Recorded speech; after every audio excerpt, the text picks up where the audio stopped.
Get high, live life, say fuck the price. You move, the right, let's move tonight. Here we go.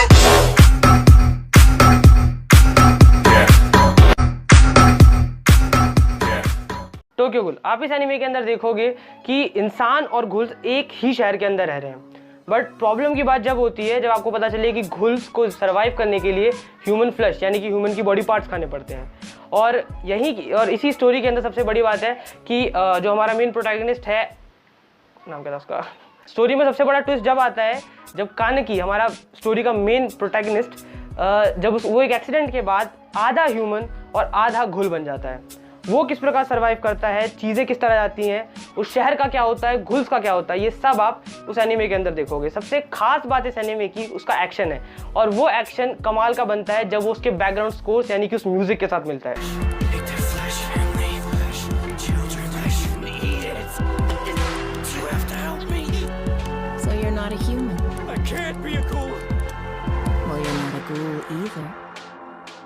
Sword art online इस anime के अंदर 2022 की gaming technology के ऊपर ये पूरी सीरीज है, जिसके अंदर की एक गेम डेवलपर एक ऐसा डिवाइस बनाता है जिसका नाम होता है नर्व गियर, जिसके अंदर वो 10,000 लोगों को इनवाइट करता है और उस गेम में से लॉग आउट का ऑप्शन हटा देता है।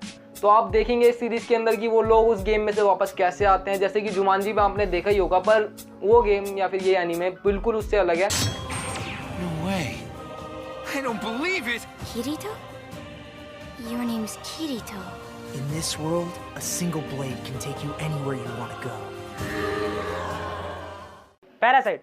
इस एनिमे के अंदर अर्थ पे छोटे छोटे एलियंस आ जाते हैं जो कि ह्यूमन बॉडी को ओवरटेक कर लेते हैं, उसके दिमाग पे कब्जा कर लेते हैं और एक अपनी इंडिविजुअलिटी बना लेते हैं। कहानी के अंदर ट्विस्ट जब आता है जब हमारे मेन कैरेक्टर की बॉडी में भी वो एलियन जा रहा होता है, बट अपने उसको हाथों में रोक देता है। तो आप उसके अंदर आगे देखेंगे कि हमारा मेन कैरेक्टर किस प्रकार सर्वाइव करता है और उन एलियन से किस प्रकार फाइट करता है।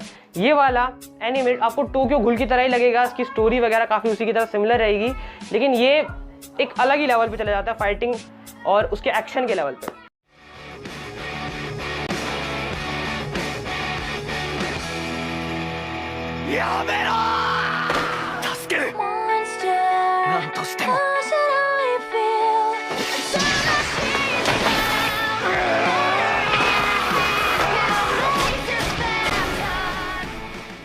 नैरोगामी। तो इस एनिमे सीरीज के अंदर आपको इंसानों और गोट्स की एक ऐसी दुनिया दिखेगी जिसके अंदर की आपको हमारा मेन कैरेक्टर या तो ही एक स्ट्रे गोट दिखेगा। गोट्स वो गोट्स होते हैं जो शिप और विशेष को मारने के लिए याद किए जाते हैं बस, और उन्हीं से उनका धंधा पानी चलता है। तो वही हमारा मेन कैरेक्टर या तो ही एक स्ट्रे गोट है जो कि अपना खर्चा पानी चलाने के लिए अपनी पब्लिसिटी करता है, लोगों के पास जाके दीवारों पे अपने पोस्टर्स बनाकर या फिर पोस्टर्स छाप कर लोगों को बांट कर कि मैं 5 येन में आपका कोई सा भी काम करूंगा, मतलब गोड से आप काम कराओगे, इससे अच्छा क्या हो सकता है।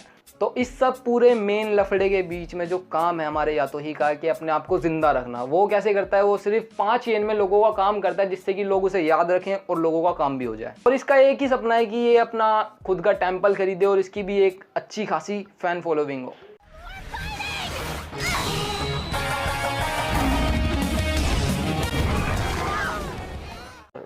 Full metal alchemist brotherhood. इस एनिमे के अंदर एक प्रॉपर हीरोइक जर्नी दिखाई गई और एक बहुत ही फेमस एनिमे है। इस एनिमे के मेन कैरेक्टर एल्रिक ब्रदर्स, ये पूरी की पूरी जर्नी है, पूरा का पूरा एनिमे उन्हीं के ऊपर बेस्ड है। इस एनिमे के मेन कैरेक्टर एल्रिक ब्रदर्स वो एक टैबू परफॉर्म करते हैं एल्केमी के अंदर, यानी कि एक ऐसी चीज जो कि पूरी तरह से फॉरबिटन है, और उसके बाद उनमें से एक को अपनी पूरी की पूरी बॉडी गंवानी पड़ती है और उसकी बॉडी को रिकवर करने के लिए ये पूरी की पूरी जर्नी स्टार्ट होती है। वो दोनों के दोनों भाई अपनी बॉडीज को रिकवर करने के लिए काफ़ी लंबी जर्नी पर जाते हैं। ये जर्नी पूरी तरह से एक्शन और कॉमेडी से भरी हुई है। अगर आपको मेन चीज़ बोली जाए तो इस एनीमे की सबसे ज़्यादा बेस्ट चीज़ इसकी स्टोरी ही है, एकदम परफेक्ट।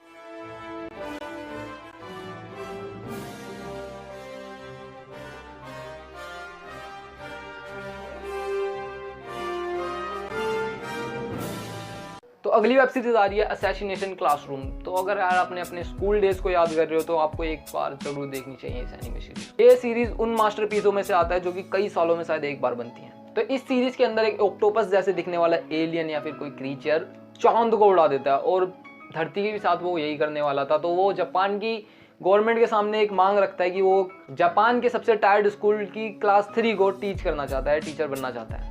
कोई सेंस है इस बात की? और जापान की गवर्नमेंट उसको ये अलाउ भी कर देती है पृथ्वी को बचाने के लिए। तो फिर वो ऑक्टोपस उस क्लास को टीच कुछ इस तरीके से करता है कि वो क्लासरूम में आता है और उनके स्टूडेंट्स को बोलता है कि वो उसे मार सकते हैं किसी भी तरीके से। समझ सकते हो, ऐसा आज तक हुआ है। तो वो बच्चे उसका नाम कोरोसुके रख देते हैं। वैसे कोरोसुके का मतलब होता है अनकिलेबल। अगर आपने वन पंच मैन देखा और आपको बहुत ही पसंद आया और आप उसके जैसा कुछ और ढूंढ रहे हो तो ये शो बिल्कुल आपके लिए है। इसका एक्शन वन पंच मैन की तरह ही है और इसकी खास बात है कि इसके यूनिवर्स के अंदर 80% लोगों के पास सुपर नेचुरल पावर्स हैं और बाकी 20% लोग नॉर्मल हैं। और ये पूरी की पूरी स्टोरी उसी 20% में से एक बच्चे के ऊपर स्टैंड करती है कि वो किस प्रकार सुपर हीरो बनना चाहता है और वो किस तरह अपनी पूरी की पूरी जर्नी को आगे लेके जाता है। ये बहुत ही कमाल का एनीमे है जो कि एक्शन और एक बहुत अच्छी स्टोरी से भरा हुआ है। Playtime is over. I finally found it.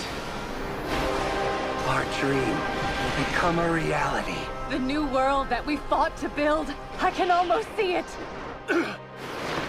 The strong will lord over the weak in my utopia. Power will be the only factor that matters. Soul Eater. तो इस एनिमे सीरीज के अंदर हर कैरेक्टर के पास अपनी बॉडी की weapons होती हैं। उनका काम होता है कि इवल पीपल्स और विचेस की आत्माओं को इकट्ठा करना और बंच ऑफ पीपल्स को इनकी ट्रेनिंग भी मिलती है कि वो सोल्स को कैसे इकट्ठा करेंगे। तो जब ये सीरीज लॉन्च हुई थी तो काफ़ी ज़्यादा यूनिक स्टोरी के साथ लॉन्च हुई थी। तो अभी तक शायद अभी तक इसके ऊपर ऐसी कोई यूनिक स्टोरी तो बनी नहीं है। Fighting alongside their Meister weapon friends and owning the monsters that lurk in the shadows. Maka and Soul are totally the last line of defense against evil.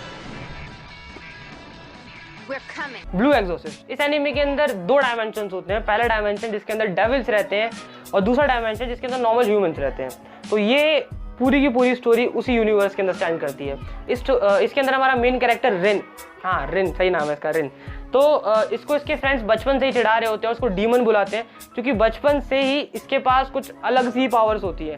ये वो बड़े बड़े काम कर लेता है जो कि कोई भी नहीं कर पाता और जो भी ये जॉब करता है वहाँ पे ये कुछ ना कुछ बिगाड़ ही देता है, इसीलिए उसको वहाँ से हमेशा फायर कर दिया जाता है। अगर आपको कुछ ऐसी स्टोरी लाइन, कुछ डीमंस वाली चीज़ें या फिर ऐसे डबल डायमेंशन वाले कुछ पसंद आता है तो ये एनिमे आपके लिए है। Saving people is what exorcists do! Bryn! And you call yourselves exorcists?